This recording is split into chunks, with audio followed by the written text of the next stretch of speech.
تو اللہ تعالیٰ نے درخت کا بتایا نہیں کون سا درخت تھا، نہ نبی پاک صلی اللہ علیہ وسلم نے اس کے بارے میں کچھ بتایا کہ درخت کون سا تھا۔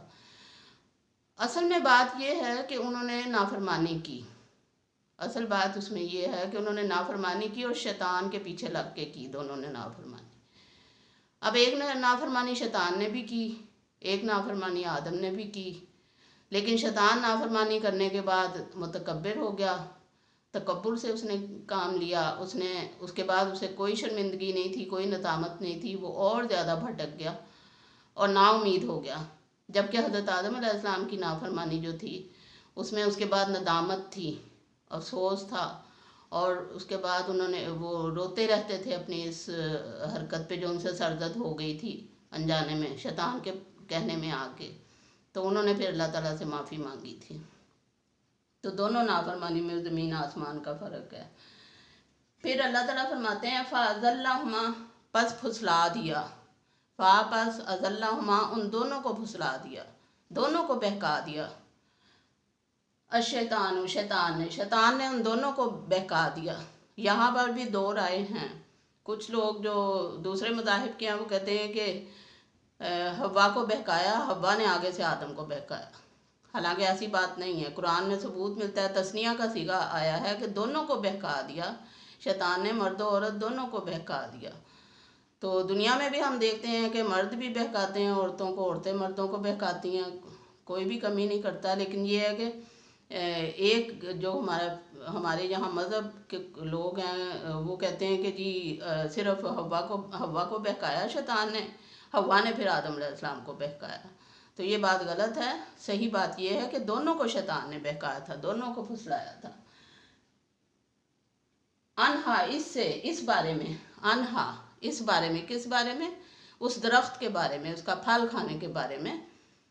فَأَخْرَجَهُمَا، پس نکلوا دیا وہاں سے، فَأَخْرَجَهُمَا، پس نکلوا دیا ان دونوں کو، ہما ان دونوں کو، مما اس سے جو، کانا وہ تھے، فی ہی اس میں، جس جگہ پہ وہ تھے، جس باغ میں تھے، چاہے وہ زمین پہ تھا چاہے وہ آسمان کی جنت تھی، جہاں بھی وہ تھے ان دونوں کو وہاں سے شیطان نے نکلوا دیا۔ وَقُلْنَا، اور ہم نے کہا، وَقُلْنَا اهْبِطُوا، اور ہم نے کہا اترو، تم سب اترو، وَقُلْنَا، اور ہم نے کہا، نَهْبِطُوا، تم اترو، بعضکم، تم میں سے بعض، لبعض، بعض کے لیے، عدوٌ، دشمن ہوگے، عدوٌ، دشمن۔ اللہ تعالیٰ نے فرمایا کہ تم اتر جاؤ یہاں سے۔ ظاہر ہوتا ہے کہ کوئی بلند جگہ تھی جہاں سے اللہ تعالیٰ نے نیچے کی زمین پہ انہیں بھیج دیا کہ تم اترو یہاں سے، تم ایک دوسرے کے دشمن ہو گئے۔ اور واقعی دنیا میں دیکھتے ہیں کہ اکثر لوگ ایک دوسرے کے دشمن ہوتے ہیں، اور قرآن پاک میں ایک جگہ میں تو اللہ تعالیٰ نے فرما دیا کہ تم جان لو کہ تم میں سے تمہارے بیوی اور بچوں میں سے بھی تمہارے دشمن ہو سکتے ہیں، قرآن کی آیت ہے، تو ان سے بچو، اپنے ایمان کو بچاؤ، اپنے ایمان کو خراب کر کے ان کا ساتھ نہ دو۔ پھر فرمایا وَلَكُمْ، اور تمہارے لیے، اور لکم تمہارے لیے، فی الارضی زمین میں، فی میں الارضی زمین، مستقرٌ ایک ٹھکانہ ہے، مستقرٌ جائے قرار ہے، ٹھکانہ ہے، رہنے کی جگہ ہے، ومتاع اور فائدہ ہے، الہین الہ تک، ہین مقررہ مدت تک، الہین ایک معینہ وقت تک، ایک مقررہ مدت تک تمہارے لیے ٹھکانہ ہے، کیونکہ ہمیشہ تو یہاں رہنا نہیں ہے، تو موت آنی برحق ہے، اور موت کے بعد ظاہر ہے اگلی دنیا میں جانا ہے سب نے، تو یہاں ایک کچھ مدت تک ہی ہے، ہر ایک اپنی مدت الگ الگ لکھوا کے لایا ہے، جس نے جتنی مدت دنیا میں رہنا ہے اتنا ہی رہنا ہے، اس کے بعد تو ظاہر ہے اپنے اخروی اور ابدی ٹھکانے کی طرف جانا ہے سب نے۔ پھر فرمایا فَتَلَقَّىٰ، پس سیکھ لیے، فَتَلَقَّىٰ پس سیکھ لیے، ہم اردو میں لفظ بولتے ہیں القا کرنا، دل میں ڈال دینا، تو فَتَلَقَّىٰ سیکھ لیے، پس تلقا سیکھ لیے، آدم نے، من ربہ، من سے، ربی ہی اپنے رب سے، آدم علیہ السلام نے سیکھ لیے اپنے رب سے، کلمات چند کلمات، فتاب علیہ، پس توبہ قبول کی ان کی۔ آدم علیہ السلام روتے رہتے تھے، معافی مانگتے رہتے تھے، توبہ استغفار کرتے رہتے تھے، اور تو اللہ تعالیٰ نے ان کو چند کلمات سکھا دیے. اللہ تعالیٰ کو ان پہ رحم آ گیا. اللہ تعالیٰ نے انہیں چند کلمات سکھا دیے. وہ کلمات کون سے سکھائے اس کا ذکر سورہ اعراف میں آتا ہے.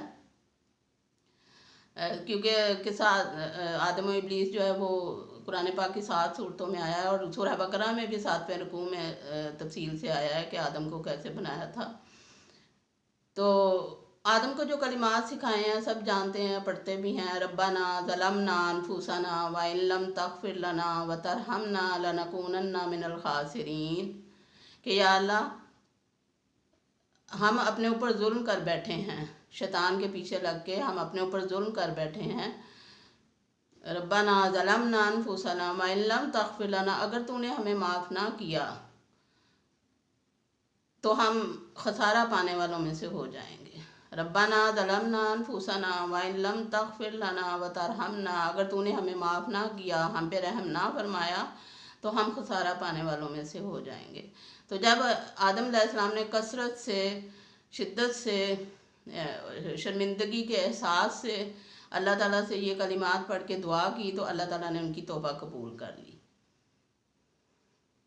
وہ علامہ اقبال نے کتنا اس بارے میں اس کو صحیح ایکوریٹ اس کو بیان کیا ہے اپنے شعر میں. اپنی جوانی کے دنوں میں انہوں نے وہ شعر کہا جسے سن کر ان کے استاد بھی تڑپ اٹھے اور بڑا ہی ان کو اپریشیٹ کیا. علامہ اقبال فرماتے ہیں، موتی سمجھ کے شان کریمی نے چن لیے، قطرے جو تھے میرے شان انفعال کے. کہ اللہ تعالیٰ نے جو میرے ندامت کے قطرات جو میرے ماتھے پہ تھے، شرمندگی کا جو پسینہ تھا، اللہ تعالیٰ نے موتی سمجھ کر سمیٹ لیا. مطلب اللہ تعالیٰ نے توبہ قبول کر لی. تو توبہ کو بھی تھوڑا سمجھ لینا چاہیے. توبہ کا مطلب ہوتا ہے پلٹ جانا، رجوع کر لینا. توبہ کا لفظ بندے کے لیے بھی آتا ہے اور اللہ تعالیٰ کے لیے بھی آتا ہے. بندے کے لیے جب آتا ہے تو اس کے ساتھ الا آتا ہے، اور اللہ کے لیے جب آئے تو الا آتا ہے.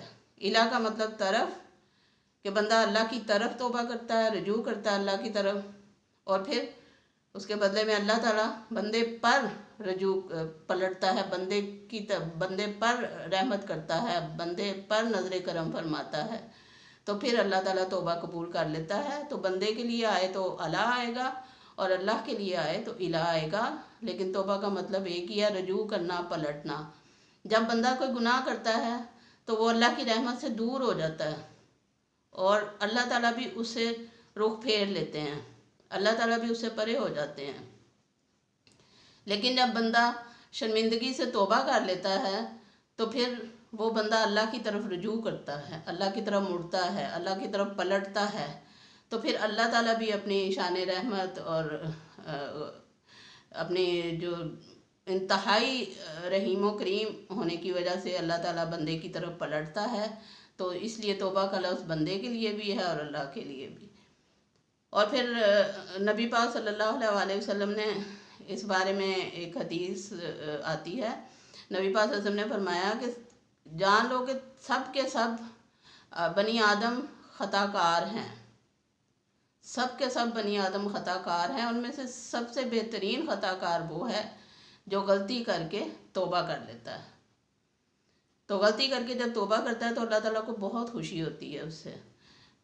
ایک حدیث میں آتا ہے، ایک بڑا ہی اچھا واقعہ بیان کیا ہوا ہے مثال توبہ کرنے والے کی، کہ جب توبہ کر کے بندہ جب گناہوں سے توبہ کر کے واپس اللہ کی طرف آتا ہے تو اللہ تعالیٰ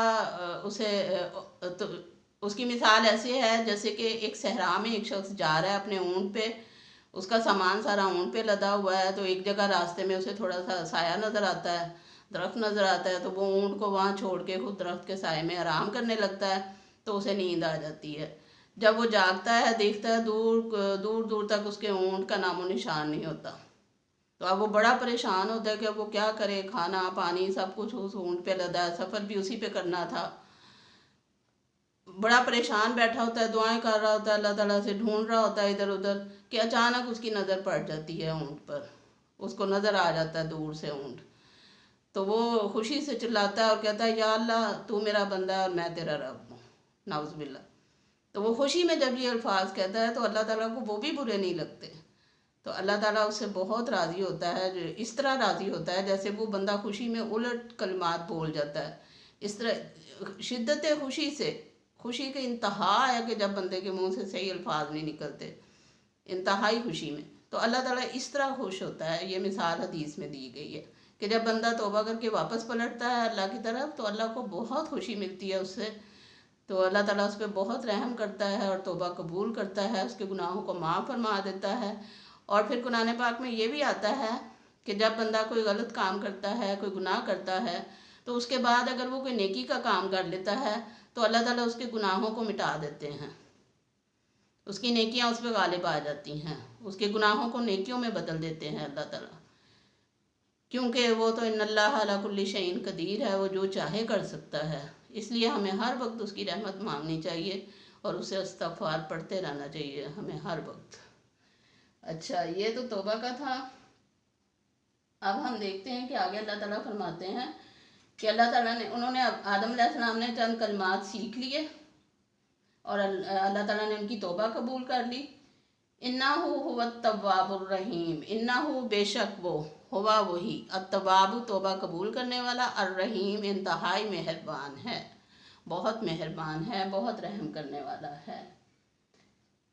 قُلْنَا اهْبِطُوا، ہم نے کہا اتر جاؤ، منہا اس سے، جمیعاً سب، اللہ تعالیٰ نے فرمایا کہ تم سب اس سے اتر جاؤ، اس جنت میں سے، فَإِمَّا يَأْتِيَنَّكُمْ، فَإِمَّا پس جو، يَأْتِيَنَّكُمْ جو آئے گی میری طرف سے تمہاری طرف، منی میری، ہدن ہدایت، جو ہدایت میری طرف سے تمہارے پاس آئے گی، فمن پس جو، تابعہ پیروی کرے گا، ہدایہ میری ہدایت کی، فلا پس نہیں، خوفن کوئی خوف ہوگا، علیہم اس پر، ولا ہم یحزنون اور نہ ہی وہ غمگین ہوں گے۔ اللہ تعالیٰ نے فرمایا دنیا میں جاؤ، دنیا کے کام کرو، کھیتی باڑی کرو، محنت مشقت کرو، اور پھر اس کے ساتھ ساتھ اللہ کو یاد کرو اور عبادت کرو۔ پہلے تو مزے میں تھے نا، آدم و حوا جنت میں تھے، باغ میں تھے، کھاتے پیتے تھے، کچھ بھی نہیں کرنا پڑتا تھا، لیکن جب اللہ تعالیٰ نے کہا جاؤ تم سب اتر جاؤ یہاں سے، حکم دے دیا، اب انہیں اترنا پڑا، اور وہ آئے دنیا میں، اور جب انہوں نے یہاں پہ کام کاج کیا، کھیتی باڑی کی، ساتھ ساتھ ان کو اپنے کام بھی کرنے پڑے، ساتھ ساتھ اللہ کی عبادت بھی کرنی پڑی، تو ظاہر ہے محنت اور مشقت کرنی پڑی، لیکن اللہ تعالیٰ نے چونکہ انسان کو اپنا نائب بنایا ہے، چونکہ خلیفہ بنایا ہے، انی جاعل فی الارض خلیفہ، پچھلے ہم نے آیات میں پڑھا تھا کہ بے شک میں زمین میں ایک نائب بنانے والا ہوں۔ اب اس نائب کی کچھ ذمہ داریاں بھی تو ہیں، ان کو کچھ ہدایات بھی تو اللہ نے دینی تھی، تو اللہ تعالیٰ نے وہ ہدایت بھیجی جو ایک خلیفہ کو دینی تھی کہ اب میں نے تمہیں نائب بنایا ہے اپنا، تو اب دنیا میں جا کے یہ تم نے دین پھیلانا ہے اور یہ دین لوگوں کو سمجھانا اور پڑھانا ہے، اس دین پہ عمل کرنا ہے، خود بھی اور لوگوں سے بھی کروانا ہے، اور اللہ کے اس دین کو اس دنیا میں رائج کرنا ہے۔ وہ دین اللہ تعالیٰ نے اس کے لیے استعمال کیا لفظ ہدن، ہدایت، تو وہ ہدایت کیا ہے؟ وہ ہدایت قرآن پاک ہے۔ اللہ تعالیٰ نے فرمایا کہ میری طرف سے تمہاری طرف ہدایت آئے گی، جو کوئی اس ہدایت پہ عمل کرے گا اس کو آخرت میں نہ کوئی خوف ہوگا اور نہ وہ غمگین ہوں گے۔ اللہ تعالیٰ عمل کی توفیق دے سب کو۔ والذین وہ جو کافر ہوئے، وکذبوا انہوں نے جھٹلایا، بے آیاتنا ہماری آیتوں کو، اولئک یہی وہ لوگ ہیں، اصحاب النار آگ والے۔ اللہ تعالیٰ فرماتے ہیں جو لوگ کافر ہیں، جنہوں نے جو انکار کیا اس ہدایت کا، تو اس پہ عمل نہیں کیا، اس کو قابل اعتنا نہیں سمجھا، تو یہ لوگ جو ہیں اور جھوٹ بولا، اللہ کی آیتوں کو جھٹلایا، یہی وہ لوگ ہیں جو آگ میں جائیں گے۔ تو کافروں کے لیے یہ آیت نازل ہوئی کہ کافر لوگ جو ہیں جو نہیں مانتے، قرآن پاک کو نہیں پڑھتے، تو وہ لوگ آگ میں جائیں گے۔ ہم فیہا خالدون، ہم وہ، فیہا اس میں، خالدون ہمیشہ رہیں گے۔ وہ پھر جو آگ میں جائیں گے کافر، تو وہ اس میں ہمیشہ رہیں گے، ان کے چھٹکارے کا کوئی سبیل نہیں ہوگی ان کے چھٹکارے کی۔ تو اگر جہاں کافروں کے لیے وعید ہے تو ہمارے لیے ایک خوشخبری بھی ہے کہ کافر لوگ ہی جائیں گے آگ میں انشاءاللہ تعالیٰ۔ اہل ایمان جو ہیں انہیں اللہ تعالیٰ معاف فرما دے گا، ان کی مغفرت کر دے گا انشاءاللہ تعالیٰ، ان پہ اپنی نظر رحمت کرے گا انشاءاللہ تعالیٰ۔ لیکن ہمیں اس کے لیے تھوڑی کوشش کرنی چاہیے کہ ہمیں جو اللہ نے ہدایت بھیجی ہے، جو ہدن اللہ تعالیٰ نے ہمیں دی ہے، تو اللہ تعالیٰ نے فرمایا فمن تابع ہدایا، تو کس کو خوف اور غم نہیں ہوگا؟ جو اس کی پیروی کرے گا۔ تو پیروی کیسے کریں گے ہم؟ جب تک اس کو پڑھیں گے ہی نہیں، جب تک دیکھیں گے ہی نہیں کھول کے کہ اس کے اندر لکھا کیا ہوا ہے۔ تو پیروی تو دوسرے نمبر پہ آتا ہے نا، پہلے تو اس کو پڑھنا ہے، اس کو سمجھنا ہے، تبھی اس کی پیروی ہوگی نا، ایسے کیسے ہو سکتی ہے پیروی؟ یہ چیز اللہ تعالیٰ ہم مسلمانوں کو سمجھا دے تو اللہ کی رحمت ہے ہم پہ پھر انشاءاللہ۔ چلیں جی، آج کا سبق ہمارا مکمل ہوا۔ سورۃ البقرہ رکوع نمبر 4 آیات 35 سے 39 تک آج ہم نے مطالعہ کیا۔ آپ لوگوں نے اس کا ترجمہ یاد کرنا ہے، اس کو سمجھنا ہے، اس پر عمل کرنے کی کوشش کرنی ہے کہ اللہ تعالیٰ نے جو ایک ہی ہدن بھیجی ہے تو اس ہدایت پہ عمل کرنے کے قابل ہو جائیں ہم لوگ۔ اللہ تعالیٰ ہمیں اس قابل کر دے، آپ کو بھی اللہ توفیق دے، ہمیں بھی توفیق دے۔ وما علینا الا البلاغ۔ اللہ حافظ۔